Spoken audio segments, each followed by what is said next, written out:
प्रिय विद्यार्थियों, तो स्वागत है एक और धमाकेदार वीडियो में। तो फाइनली हम लेकर आ चुके हैं आपके लिए जो आपका अर्धवार्षिक एग्जाम होने वाला है, तो संपूर्ण सॉल्यूशन हम लेकर आ चुके हैं। यहाँ पर आप देख सकते हैं कक्षा की बात करें तो ये आपका क्या है, कक्षा आपका 7 है, क्लास 7 है। अर्धवार्षिक मूल्यांकन प्रश्न पत्र है आपका 2022-23 का। सब्जेक्ट आपका दिया गया है जो कि आपका इंग्लिश जनरल का, ये आपका सेट यहाँ पर दिया गया है। समय भी 3 घंटे दिया गया है और यहाँ पर आपका दिया गया है जो आपका देखिए पूर्णांक 50 नंबर का है। कुल प्रश्नों की संख्या आपकी कितनी दी गई है, यहाँ पर आपकी 22 दी गई है। ठीक है, तो पूरा का पूरा मैं आपको 50 जो आपका अंक का पूरा आएगा, 50 में से 50 अंक आपको पक्का करवाऊंगा। बिल्कुल भी आपको परेशान होने की जरूरत नहीं है। ठीक है, जैसे कि आपको पता है पिछले वीडियो में जब आपका हिंदी का पेपर हुआ तो उसमें भी जो भी हमने क्वेश्चन बताए थे पूरे सेम टू सेम आपके आए थे। ठीक है, तो ये पूरा का पूरा आपको क्या है, रियलाइज से ही आपको याद करके जाना है। पूरे आपको 50 में से 50 अंक ही मिलेंगे यदि आप इन क्वेश्चन को याद कर लेते हैं। आपके 49 भी नहीं आएंगे, टोटल क्या है 50 ही आपको देखने को मिलेंगे। ठीक है, तो इसी प्रकार सभी सब्जेक्ट की वीडियो मिलेगी, लेकिन उसके लिए आपको क्या करना पड़ेगा, उसके लिए आपको चैनल को सब्सक्राइब करना पड़ेगा। सबसे पहले आपका चैनल को सब्सक्राइब कर लीजिए। ठीक है, चैनल को सब्सक्राइब करना आपके लिए जरूरी है, जिससे कि जब भी हम कोई भी नेक्स्ट वीडियो डालेंगे क्या उसकी नोटिफिकेशन सबसे पहले आप तक पहुँच पाएगी। ठीक है, तो चलिए स्टार्ट करते हैं वीडियो को। सिंपल सॉल्यूशन आपको प्रोवाइड किया जाएगा, बिल्कुल 100% वाला, तो बिल्कुल भी आपको परेशान होने की बिल्कुल भी ज़रूरत नहीं है। तो देखिएगा सब किस प्रकार से आपका यहाँ पर आपको करना है। देखिए यहाँ पर आपको जो क्वेश्चन दिया गया है यहाँ पर आप देख पा रहे होंगे। देखिए सबसे पहले आपको क्या दिया गया है, read the passage carefully and answer the following question. तो हमें क्या है, पैसेज हमें दी गई है, इस पैसेज को कैसे सॉल्व करना होता है उसका तरीका बता देता हूँ। सबसे पहले जो आपको पैसेज दी जाती है उसको क्या आपको पढ़ लेना होता है। ठीक है, पैसेज जो भी आपको दी जाए उसे एक बार आप पढ़ लीजिए। पैसेज को पढ़ने के बाद क्या उसको आपसे कुछ क्वेश्चन पूछे जाएंगे, तो उन कुछ प्रश्नों के उत्तर क्या है आपको उस पैसेज में ही देखने को मिलेंगे। इसलिए मैंने पहले ही बोला है कि आपको क्या पैसेज को एक बार पढ़ लेना। ठीक है, यदि आप पैसेज को एक बार पढ़ेंगे तो सभी क्वेश्चन के आंसर देने में आपको कोई भी समस्या नहीं आएगी। जैसे कि यहाँ पर दिया गया था, the big banyan tree in our village is 50 year old. तो यहाँ पर किसके बारे में बताया गया है, ये क्या है, जो बनियान ट्री है जो विलेज में है वो कितने साल पुराना है, आपका क्या है 50 साल पुराना, इसके बारे में बताया गया है। ठीक है, अब इसको देखेंगे तो आपको एक लाइन पढ़ने के बाद ही एक प्रश्न का उत्तर मिल जाएगा, जो कि पहला यहाँ पर दिया गया था, द बनियान ट्री इज खालिस्तान, यहाँ पर आपको दिया गया था, उसके बाद दिया गया था ईयर ओल्ड। ठीक है, तो हमें बताना है जो बनियान ट्री है वो आपका कितने साल पुराना है। ठीक है, तो जैसे कि मैंने आपको पहले बता दिया था आपको पढ़ लेना है इसको। तो यहाँ पर दिया गया था, the big banyan tree is our village is 50 year old. कितने साल पुराना है, 50, यानी कि 50 साल पुराना है। तो वही आपको यहाँ पर लिख देना, कुछ नहीं करना। द बनियान ट्री यहाँ पर ऑप्शन में आपको बी वाले ऑप्शन में देखने को मिल जाएगा 50, फिर आपका ईयर ओल्ड। ठीक है, लेकिन आपको क्या यहाँ पर लिखना भी है 50, तो यहाँ पर आपको 50 लिख देना, तो ये आपका हो जाएगा 50 ईयर ओल्ड। तो ये आपका पहले क्वेश्चन का आंसर हो जाएगा। ठीक है, तो पहले पूरी पैसेज पढ़ के बता देता हूँ, फिर सभी क्वेश्चन के आंसर पैसेज में ढूंढने को आपको मिल जाएंगे। जैसे कि सेकंड आप देख पा रहे हैं यहाँ पर दिया गया था, it stay day and night, यानी कि जो बनियान ट्री है ये इट लगाया गया है वो बनियान ट्री के लिए ही लगाया गया है। तो it stay day and night, यानी कि जो बनियान ट्री है वो क्या डे एंड नाइट, यानी कि सुबह और रात को, इन द सन यानी सूरज में, एंड रेन यानी वर्षा में क्या पर है, वहीं पर है जहाँ पर वो है। ठीक है, ऑल द विलेज चिल्ड्रेन, यानी कि जो विलेज के चिल्ड्रेन है वो प्ले नियर इट, यानी कि इसके क्या पास में खेलते हैं। दे स्विंग ऑन इट्स ब्रांचेज, ठीक है, वो उसकी जो ब्रांचेस है उस पर क्या करते हैं, झूलते हैं। एंड हैव फन, और बहुत सारा क्या मजा करते हैं। फिर आगे देखिए, in the afternoon passersby sit under the tree, यानी कि आफ्टरनून का समय होता है उसमें जो पैसरवाई जो राहगीर होते हैं वो क्या रेस्ट करते हैं, क्या है अंडर द ट्री, यानी कि पेड़ के नीचे। इसी प्रकार पूरा आपको पढ़ेंगे। उसके बाद they rest the some time and move on the tree is a home for many birds, small animal and insect.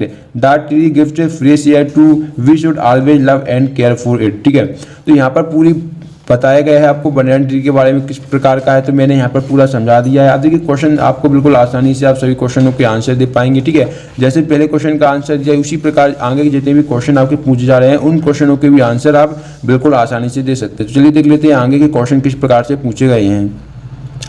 तो देखिएगा विद्यार्थियों, जो आपका सेकंड क्वेश्चन यहाँ पर आपका दिया गया था वो आपको कहता है कि who swing on the branches of the banyan tree.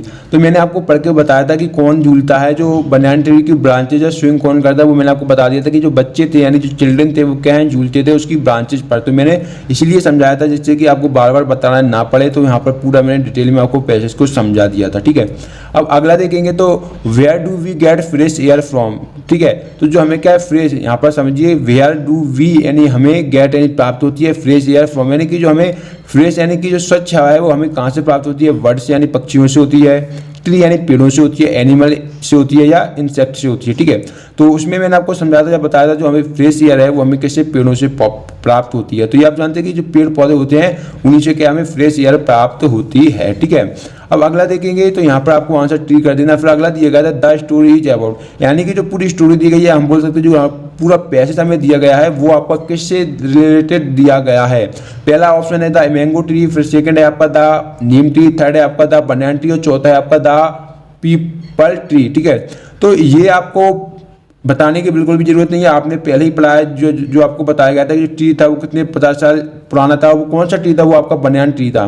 तो इसमें आपको क्या हो जाएगा, इसमें आपका हो जाएगा बनियान ट्री। जो कई वाला ऑप्शन आपको देखने को मिला है ये आपका बिल्कुल सही उत्तर आपका हो जाएगा, क्या हो जाएगा आपका बनियान ट्री।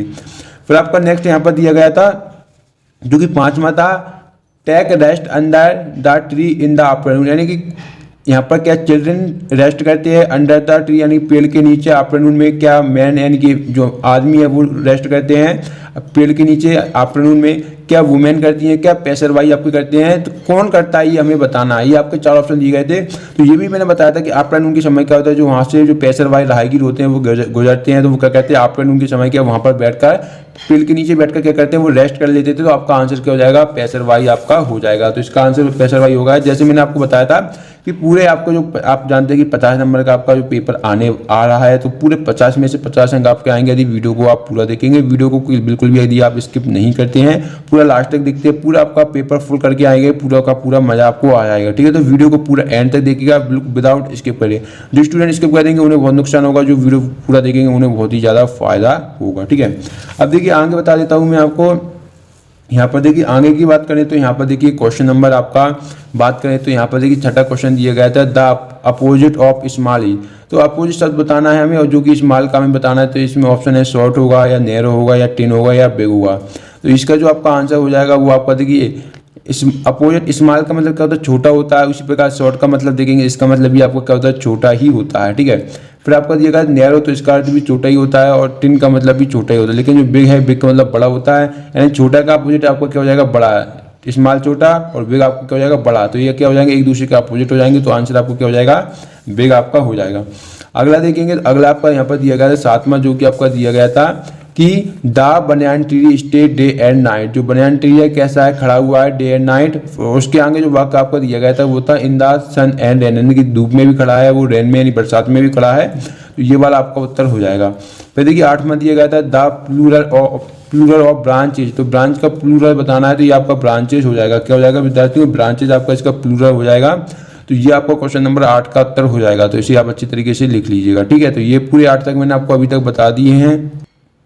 तो विद्यार्थी उसके बाद देखिए आपको उसके बाद आपको जो 10वां क्वेश्चन दिया गया था वो आपका यहाँ पर दिया गया था, आप स्क्रीन पर देख पा रहे होंगे, जो कि था pick the odd one out and write. हमें क्या पिक ओड करना है, तीनों में से जो ओड है उसके बारे में बताना है। पहला ट्री, फिर आपका लीव्स है, फिर आपका ब्रांचेज है, फिर आपका चिल्ड्रन है, ठीक है। तो यहाँ पर आपको स्पष्ट देखने को मिलता है, जो ट्री के पेड़ होता है, जो लीव्स होती है वो पत्तियां होती हैं और ब्रांचेज यानी शाखाएं होती है, ठीक है। यानी कि तीनों चीजें हैं वो पेड़ से संबंधित हैं। जब चिल्ड्रन बच्चे ये आपका बिल्कुल अलग हो जाएगा, तो ये आपका ओड हो जाएगा, चिल्ड्रन आपका आंसर हो जाएगा, ठीक है। उसके बाद आपके आते हैं शॉर्ट आंसर टाइप क्वेश्चन, जो कि 11 से आपके 20 तक रहने वाले हैं, लघु तीर प्रश्न है। तो क्वेश्चन 11 आपको दिया गया था, जो कि यहाँ पर आपको देख पा रहे हैं कि what does the child see in the countryside. ये आपका दिया गया था। तो देखिए इसका आंसर हो जाएगा the child see rivers and tree in the countryside. जो चाइल्ड थे यार कैसे हैं, सी रिवर्स एंड क्या हो जाएगा आपका tree in the country side. फिर आगे देखेंगे, आगे क्वेश्चन 12 दिया गया था right the rhyming word for. तो राइमिंग वर्ड का मतलब होता है उसी जैसे कि हम बोलने में हमें एक जैसे शब्द लगे वो हमें राइमिंग वर्ड उन्हें हम बोलते हैं। जैसे कि वॉल को हम बोलेंगे, वॉल को यदि हम हल बोलें तो ये क्या है, एक जैसे शब्द है, शब्द एक जैसे नहीं है लेकिन बोलने में हमें एक जैसे लगते हैं। जैसे वॉल, उसी तरीके से हम बोलेंगे हाल, केवल यहाँ पर एच है, यहाँ पर डब्ल्यू है, लेकिन बोलने में एक जैसे। इसी प्रकार किट को हम हिट लिख सकते हैं। इसके अलावा इसका दूसरा एग्जाम्पल चाहें तो आप सिट भी लिख सकते हैं। इसी प्रकार ट्री को आप फ्री लिख सकते हैं, ठीक है। लेकिन क्या ये शब्द हैं वो क्या है, मीनिंगफुल सेंटेंस होने चाहिए, ऐसे नहीं कि आप कुछ भी लिख दें। तो इस बात का आपको विशेष ध्यान रखना है, ठीक है। उसके बाद क्वेश्चन क्रमांक 13 यहाँ पर दिया गया है, तो ये आप देख पा रहे होंगे, जो कि है find the odd one and right. तो हमें क्या इन जो हमें ऑड को छांटा है, ऑड का मतलब होता है जो सभी से अलग हो, जैसे कि रिवर है, ओशन है, ट्रीज है और लेक है, ठीक है। आप जानते हैं रिवर इसमें क्या होता है, पानी होता है, ओशन में भी पानी होता है और लेक में भी पानी होता है, लेकिन ट्री के आपका इससे अलग हो जाएगा तो ये ऑड हो जाएगा। उसी प्रकार भी देखिए पेन, शार्पनर, इरेजर और बुक, ठीक है। तो पेन से हम लिखते हैं, ठीक है, इरेजर से हम मिसाल के बुक आपकी पुस्तक होती है शार्पनर, आप जानते हैं, तो इसमें शार्पनर हो जाएगा, ये आपका बिल्कुल अलग हो जाएगा क्योंकि ये सब क्या है स्टडी से रिलेटेड है, ठीक है। फिर आता है ब्लू रीड ग्रीन बॉटल, तो इसमें आपको देखिए ब्लू कलर है, रेड कलर है, ग्रीन भी कलर है, लेकिन जो बॉटल है ये आपका बिल्कुल अलग शब्द हो जाएगा, तो ये आपका बॉटल हो जाएगा, बिल्कुल सही उत्तर, ठीक है। इसी प्रकार ये जो मैंने आपको बताया यहाँ पर मैं ये बता देता हूँ, ये क्या है आपका पार्ट 1 था, ठीक है। इसकी जो पार्ट 2 में आपको फुल सॉल्यूशन मिल जाएगा। यहाँ पर मैंने आपको क्या है लगभग आपको 20 से 25 नंबर के बता दिए, बाकी मिलेंगे पार्ट 2 में। पार्ट 2 वीडियो जब भी आएगी, अब इस वीडियो को आप सभी दोस्तों के साथ शेयर करेंगे, चैनल को सब्सक्राइब कर लेंगे और वीडियो को 1000 लाइक कंप्लीट कर देंगे, तभी इसके आगे का पार्ट आपको मिल जाएगा, ठीक है। वीडियो पसंद है वीडियो को लाइक करें, चैनल को सब्सक्राइब करें। हम मिलेंगे नेक्स्ट वीडियो में, तब तक देखिए आपका अपना चैनल। धन्यवाद।